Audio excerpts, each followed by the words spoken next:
meu canal. Hoje nós vamos estar respondendo a pergunta de um fã de como beber água. Eu vi isso no meu vídeo de tutorial, então eu resolvi trazer um tutorial de como beber água.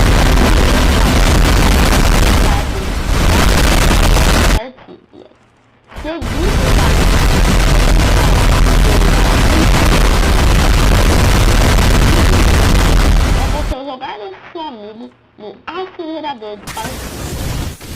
Quando você fazer isso, você tem que imediatamente ir para um rio e se jogar nele.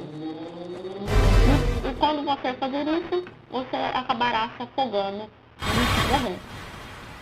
Então, quando você morrer, você vai ter medo de água. Então, esse é o tutorial de hoje, pessoal.